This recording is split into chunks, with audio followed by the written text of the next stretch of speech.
d'une part, fuir les menaces de Esav et d'autre part, chercher l'âme sœur dans la sphère de la famille ivrie, c'est-à-dire rester attaché tout de même à un judaïsme cosmopolite qui voudrait effectivement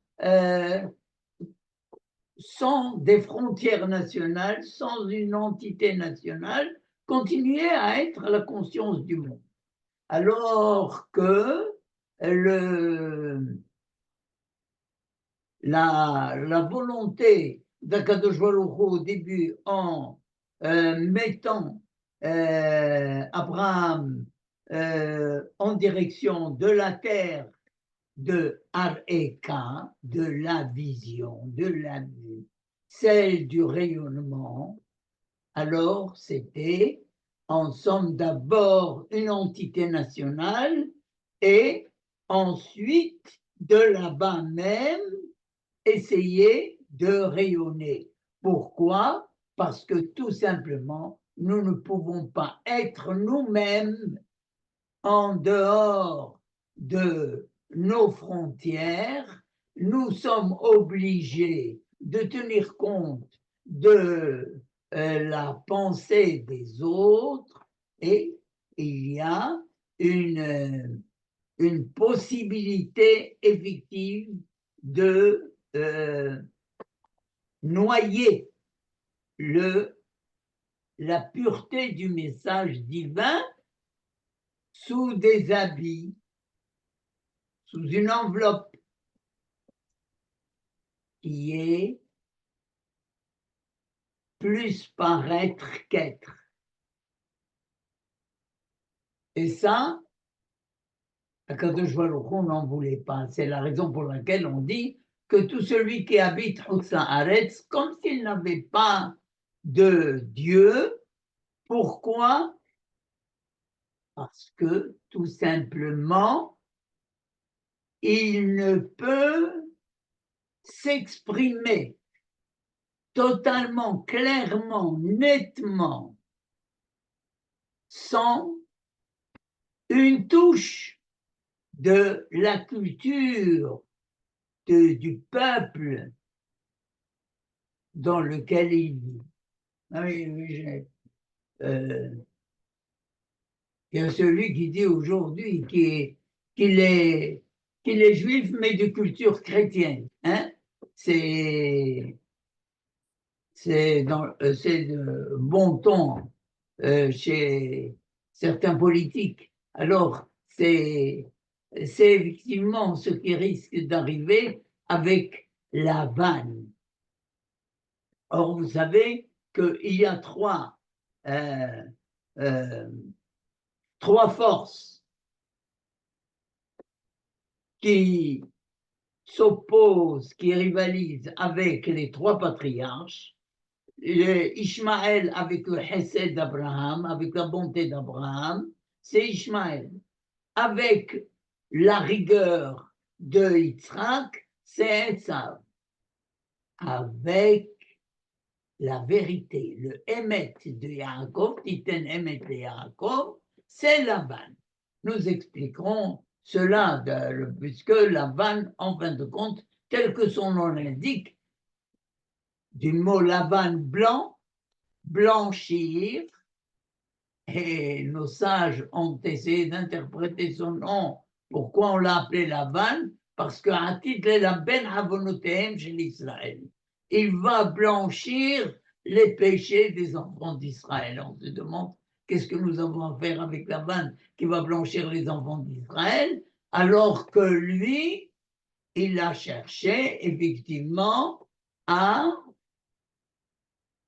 abolir le sens de la parenté, la racine de la parenté en Israël, c'est-à-dire celle des Avot, il a voulu nous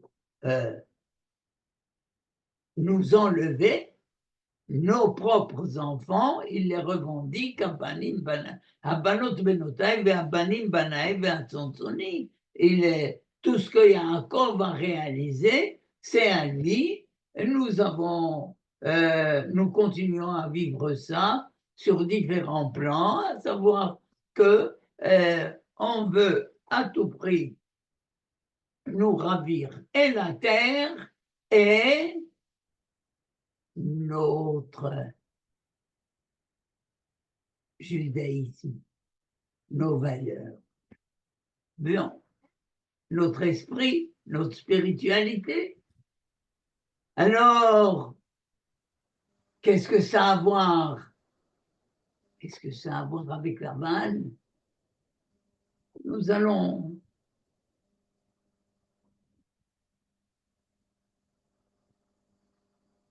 aborder cet aspect tout à l'heure, mais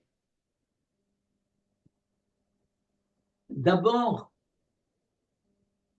essayons de comprendre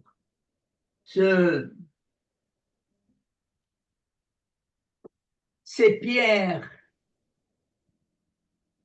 qui apparaissent,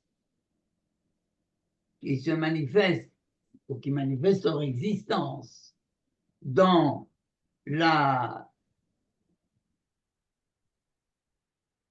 cette vision d'Abraham.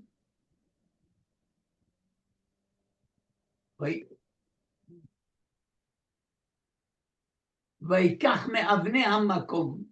Il prend des pierres de ce lieu, et nous avons dit que ce lieu, c'est le lieu, l'embryon de la terre et le cordon ombilical, de la même manière que ce cordon ombilical nourrit le nourrisson, nourrit l'enfant dans le ventre de sa mère, eh bien, Yaakov, par la vérité qu'il dévoile, il est appelé à nourrir les autres peuples que le peuple d'Israël enferme dans son être, dans son ventre, parce que nous avons déjà dit que le peuple d'Israël est la somme de toute cette humanité. C'est la raison d'ailleurs pour laquelle Yaakov est le portrait de Adam Arishon, parce que nous n'allons pas refaire à nouveau l'humanité, nous allons la restructurer, la refonder sur ce qui est déjà existant. Nous ne prétendons pas faire un monde nouveau, nous voulons en quelque sorte le restaurer dans ce qu'il était à l'origine et le débarrasser de toutes les impuretés qu'il a accumulées tout au long de ces essais, de ces échecs. Ouais. Ça, c'est le... Alors, il y a ce Avnei Hamakom, les pierres de cet endroit qui est le point de mire de l'humanité, cet endroit qui est le fondement de la création, et c'est cet endroit sur lequel devra être érigé le sanctuaire, c'est-à-dire c'est le point de jonction entre le monde ici-bas, le monde créé et le monde et la spiritualité, entre le ciel et la terre. Eh bien, ce que la génération de la tour de Babel a voulu, c'est aussi ériger un édifice mais à partir de briques, à partir de sable et de ciment, de telle sorte qu'ils tiennent bien, c'est-à-dire qu'elle a, elle aussi, voulu proposer quelque chose qui soit une tour qui serait une référence pour l'humanité entière. Elle a voulu donner une loi à l'humanité, mais uniquement terrestre, en la détachant de tout ce qui est spirituel. L'Ibn Migdal Velocho Bashamayim, c'est eux qui construisent, c'est eux qui définissent la loi, c'est eux qui jugent ce qui est bon et ce qui est mauvais. Or là, vous savez qu'il y a trois choses qui ont été données au peuple juif à la sortie d'Égypte. C'est dans la paracha de la semaine, à savoir la loi, le Shabbat et le statut de la vache rousse. Quelle est l'idée? Pourquoi ces trois lois? La première, c'est que nous ne pouvons pas fonctionner sans une législation. C'est très bien. Mais il faut que cette législation s'inspire d'une conscience morale qui est incarnée par le Shabbat, par le sens du sacré, et qu'elle ne soit pas tout simplement un tribunal qui décide de lui-même ce qui est bon et ce qui est mauvais. Il doit se référer à un livre sacré révélé et il doit réaliser que ce qui fixe les lois de pureté et d'impureté, c'est Akadosh Baruch Hu lui-même. Et là, il ne s'agit pas de discuter.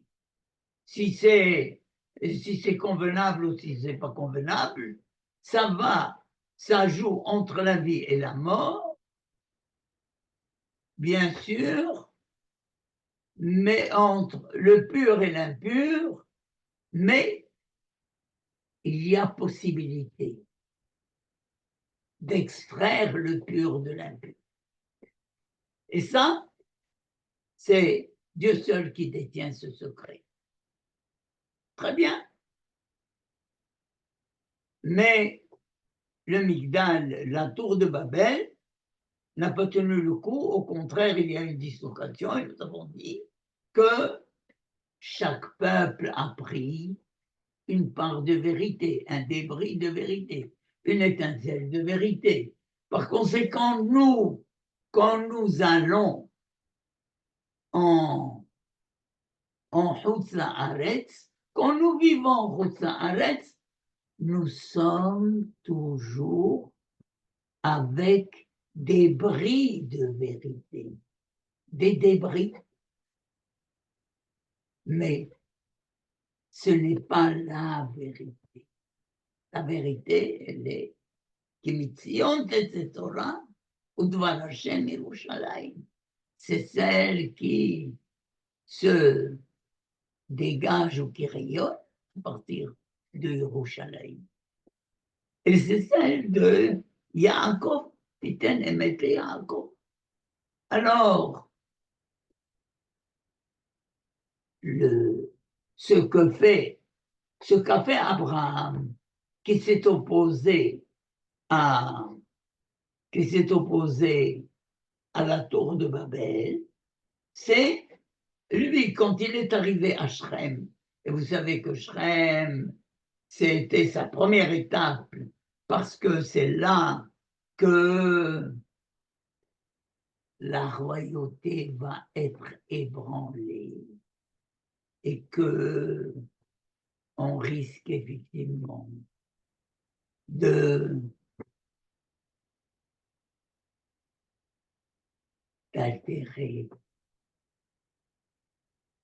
de dévoyer cette royauté qui devrait être disons, une représentation de la royauté céleste. Elle va devenir une royauté pour elle-même, une monarchie. Alors lui, qu'est-ce qu'il a fait? Il a senti, Abraham, ce danger dans Dora-Paraga. Il a érigé un hôtel, Vaikra Beshem Hashem Kel Olam, à Shrem. Il a érigé un hôtel pour proclamer l'unité divine. Oui. Eh bien, Yaakov,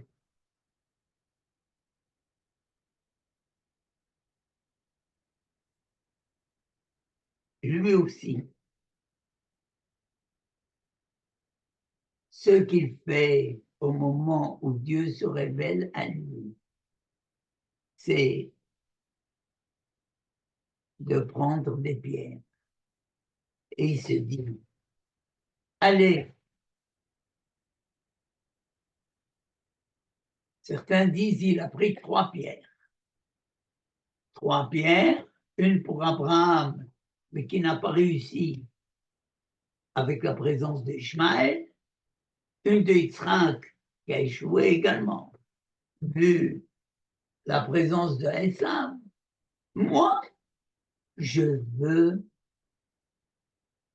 réaliser, j'espère, une descendance qui serait le ciment d'une maison, n'est-ce pas, composée de ces 12 arêtes, si vous voulez,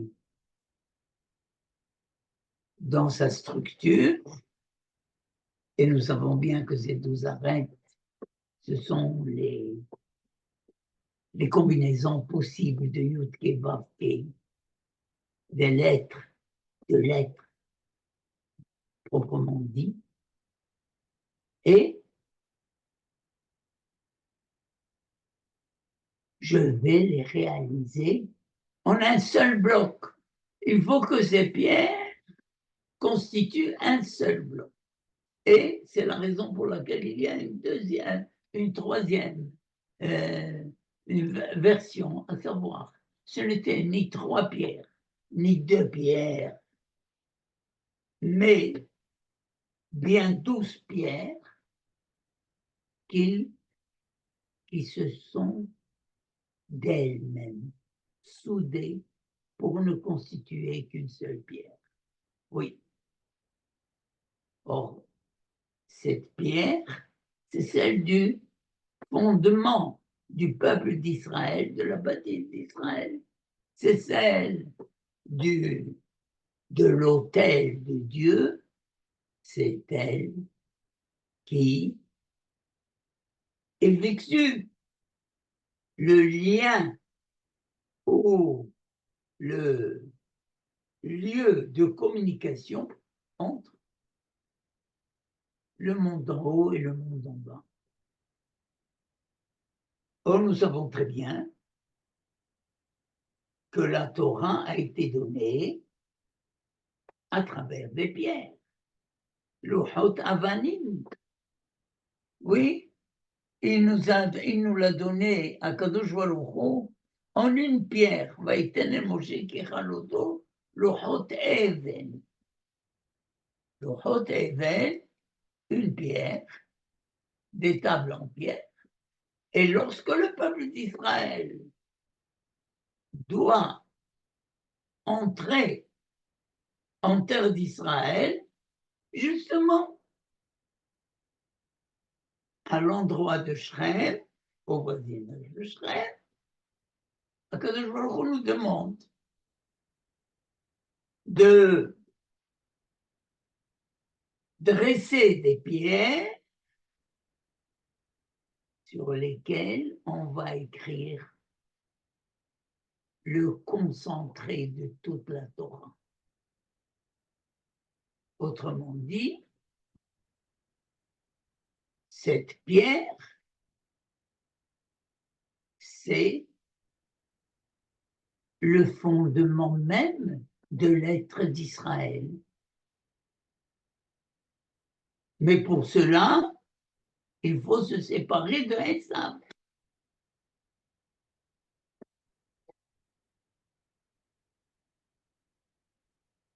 Pardon, il faut se séparer de Lavan. Parce que quand il doit quitter Houtzla Haaretz et se remettre en direction d'Eretz Israël pour accomplir ce retour définitif en terre d'Israël et signer la prise de possession de la terre d'Israël. Or, vous savez, lorsqu'un Kadosh Baruch Hu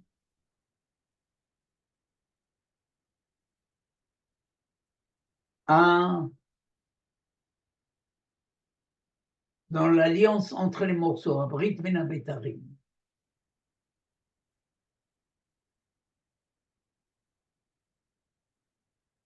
révélé le projet de faire, révéler à Abraham le projet de faire de lui un peuple et de l'assigner à la terre, dans les frontières de la terre promise, il lui a dit, sors de tes limites naturelles, sors des lois de causalité qui régissent le monde, sors de cet immobilisme dans lequel tu te tiens en restant enfermé dans les lois de la nature, ou Sfora Kochavim, regarde les étoiles du ciel, et il lui a dit, Koyi Ezaraïcha, ainsi sera ta descendance. Sa descendance sera telle des étoiles en pleine nuit, éclairant le monde. Ça, c'est la promesse faite aux Avot, à savoir que le peuple d'Israël sera Kechorvé Hashamayim, comme les étoiles du ciel. D'ailleurs, Moshe, quand il évoque la promesse faite au patriarche après le péché du veau d'or, il dit, tu leur as promis d'être comme les étoiles du ciel, et pas seulement comme Afara, comme le sable de la terre piétiné partout.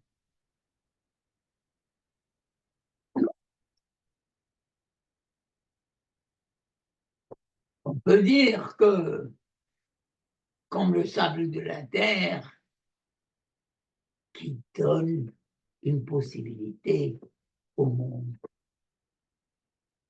de mener une vie normale, ferme, sur la terre ferme, durable. Alors,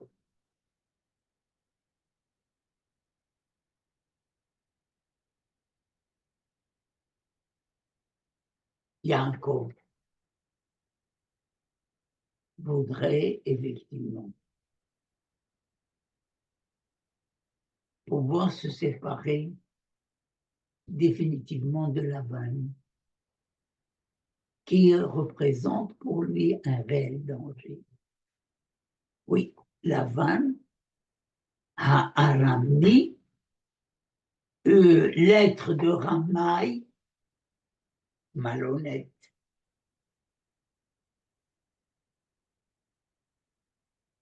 le rusé, le trompeur. On dit que lui, Rassala, encore et d'accord, il a voulu déraciner le peuple.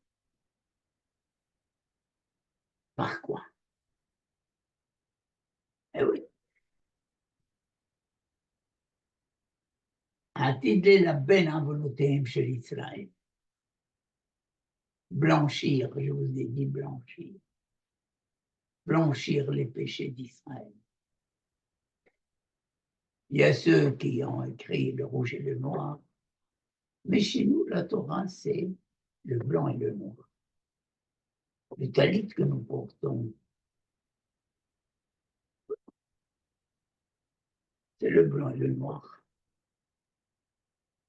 Le Sefer Torah, c'est le blanc et le noir. On ne va pas, le téphilin, c'est le blanc et le noir. Et nous avons déjà dit que le blanc, dans son mouvement,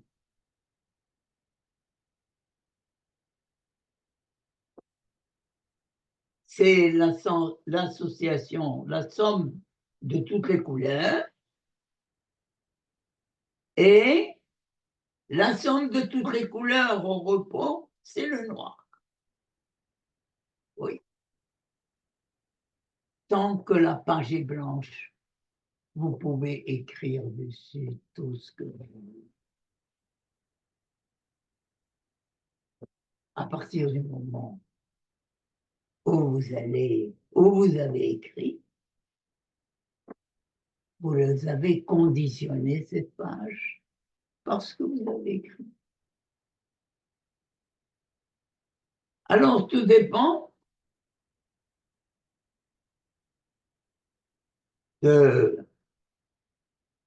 du contenu de votre rédaction.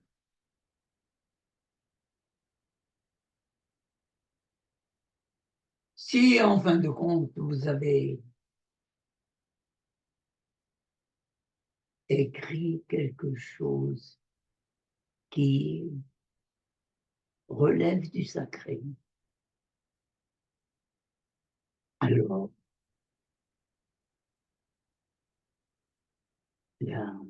la page que vous avez écrite est elle-même sacrée. Jusqu'à présent, la peau, le parchemin que vous aviez,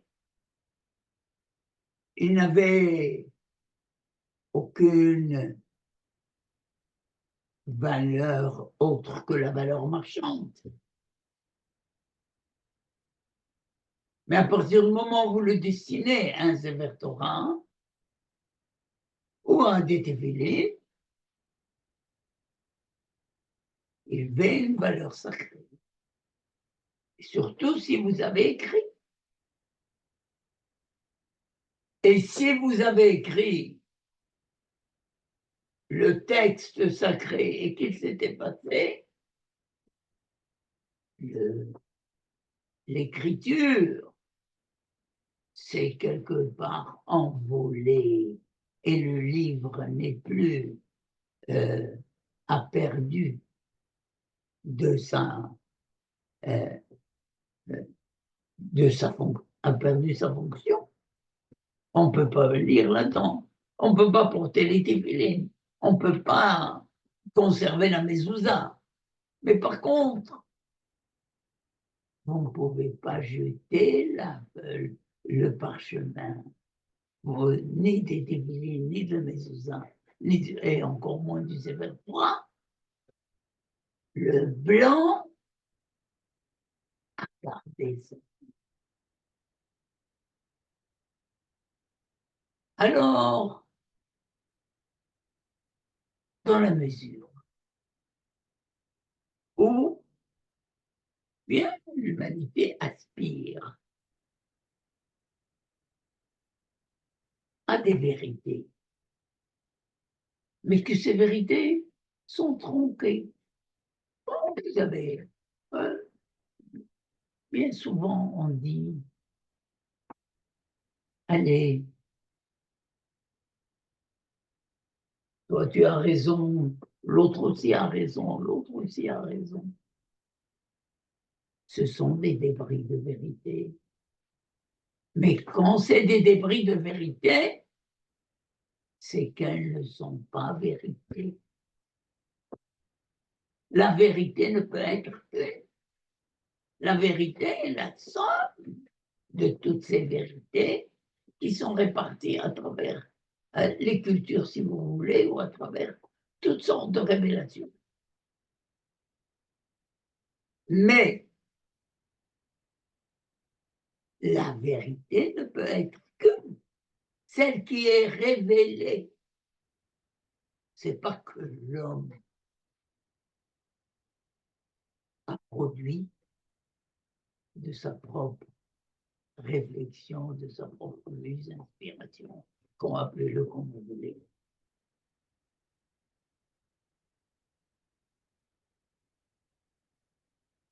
Or, la vanne,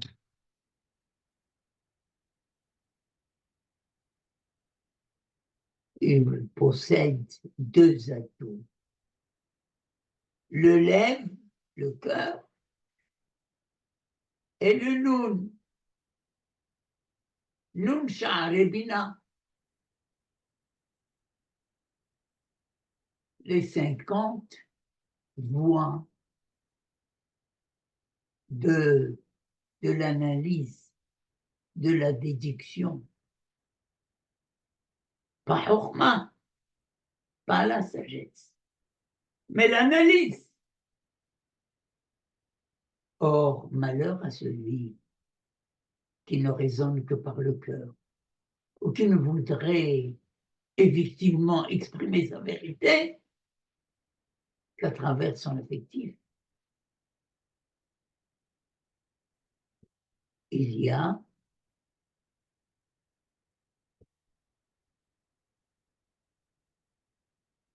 des principalités et d'autres qui sont fluctuables.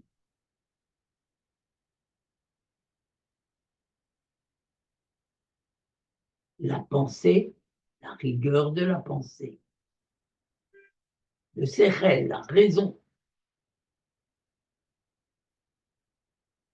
elle se veut fixe, logique, stable, posé. Le regesh, l'affectif, il change selon les humeurs, selon les situations.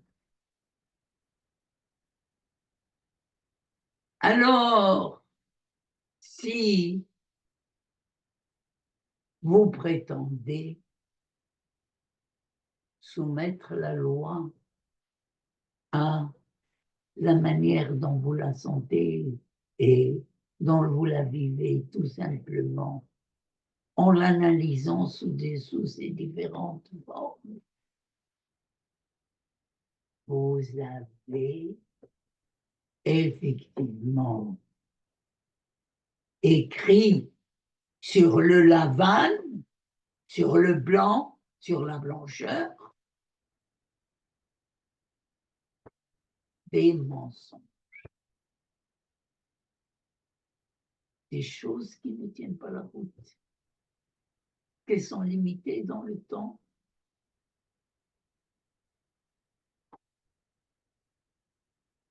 Or, Lavan,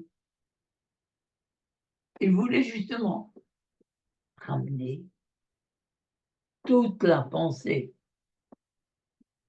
de Yaakov à cette conscience morale du judaïsme qui serait sans frontières, sans une entité nationale, sans un peuple juif, mais des juifs de différentes cultures. Et par là même, il a voulu supprimer le peuple juif. Il a voulu supprimer l'héritage des ancêtres.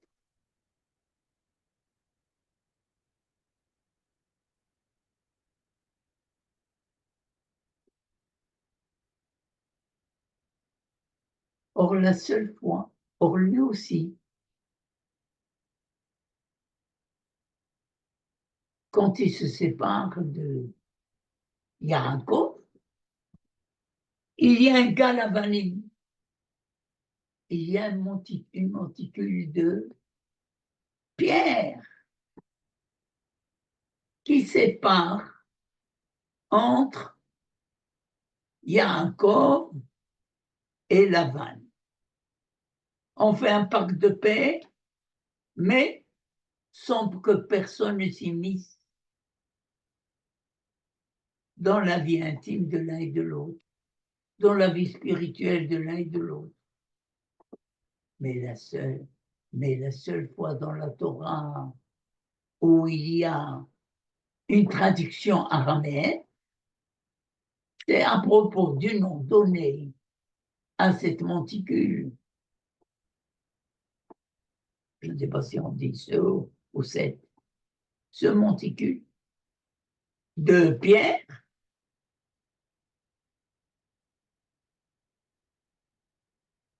Yaakov l'appelle Galed, monticule témoin, et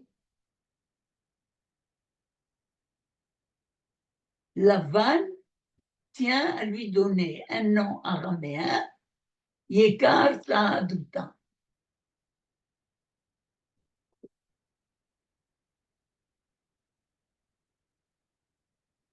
Et il veut dire à peu près la même chose. C'est la traduction de Galed. Mais pourquoi? Tout simplement parce que lui, il voudrait remplacer l'hébreu par l'espéranto, peut-être par une langue euh, universelle. Hein? Et cette langue, la langue première par laquelle passe le message de la Torah, c'est bien l'araméen. C'est la première langue. Et lui, il voudrait rester fidèle à cette traduction de la parole révélée. Or, vous savez, Targum a une valeur numérique de 646. Et Taldema, l'hypnose, le profond sommeil. Oui, l'anesthésie, ça a une valeur de 646. C'est la même chose. Autrement dit, que cette langue universelle que Lavan voudrait adopter pour l'humanité entière n'est qu'une traduction, ou toute traduction trahit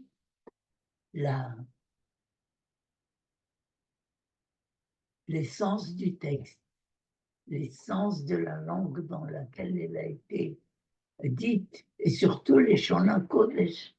Elle ne peut être que sa part, elle ne peut être que verbe, c'est que lèvres, que un langage extérieur qui n'exprime pas du tout la profondeur d'une pensée de l'être.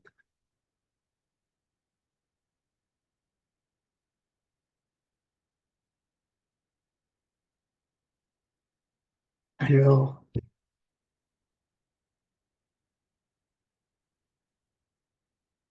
Yaakov se sépare de Lavan en disant que lui, il tient à garder le Even. Even, nous avons dit, c'est la pierre de fondement. Et cette pierre de fondement, c'est Av ou Ben, c'est le Père et le Fils. C'est ce qui se transmet de père en fils. C'est ce qui fait véritablement l'identité fidèle de la transmission des valeurs, des messages, ce qui ne trahit pas du tout, ce qui ne change pas dans le cours des générations, des civilisations. Nous sommes en train d'étudier toujours, non pas à partir de la traduction, mais à partir de de l'essence du texte, de la base avanim dans le langage de nos sages. Ce sont les otiotes, ce sont les lettres. Les lettres. Nous avons déjà expliqué une fois que ces pierres que nous déposons sur une tombe lorsque nous visitons un être cher, c'est pour dire que nous gardons fidèlement son souvenir, sa mémoire, et nous la prenons en charge. C'est ça, Vaikahme Avne, Hamakom. Il a pris des pierres de cet endroit qui n'est pas défini, mais nous avons dit que cet endroit qui n'est pas défini, c'est le lieu du monde, le lieu du sanctuaire, le lieu de résidence d'Akadosh Baruch Hu, qui est Mekomo Shaolam, qui est le lieu de l'univers entier, mais Ena Olam Mekomo, et l'univers n'est pas son lieu. Vous m'excusez.